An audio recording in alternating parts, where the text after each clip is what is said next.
Media पे add आ जाती है, कतर में लेबर चाहिए, यूएई में, अबू धाबी में, सऊदीया में, तो इतने इलेक्ट्रिशियन, इतने प्लम्बर, इतने वेल्डर। दर हकीकत गरीब लोग जो हैं वो इस मुल्क में इतनी महंगाई हो गई है, परेशानी है कि यहाँ पे कोई मुस्तकबिल नज़र नहीं आ रहा, तो लोगों की सोच पर भी पर्दा पड़ जाता है। अब वहाँ जनाब वो जहाँ 50 बंदे चाहिए होते हैं वहाँ जनाब 500 बंदा आ जाता है, 600 700 बंदा आ जाता है इंटरव्यू देने।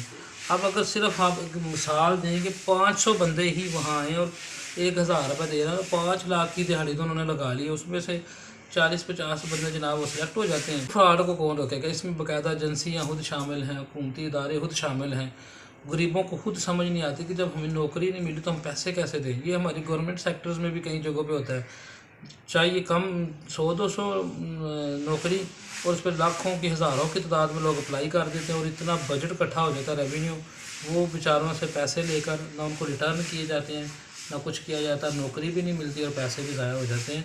तो इस तरफ भी तवज्जो दें। और अगर चाहिए ये नहीं कि 10 बंदे चाहिए तो वो जो आपके पास पहले 10 बंदों की सीवीज़ आई हैं और वो सही हैं, उनको बस बुला लें और ठीक है। रोज़ाना ये एक महीने में 2-3 दफ़ा तमाशा लगता है और जनाब 2-4 दफ़ा जनाब वो महीने में 5-5 10-10 लाख की दिहाड़ियाँ लगा कर अपना पूरा महीना सेट कर लेते हैं।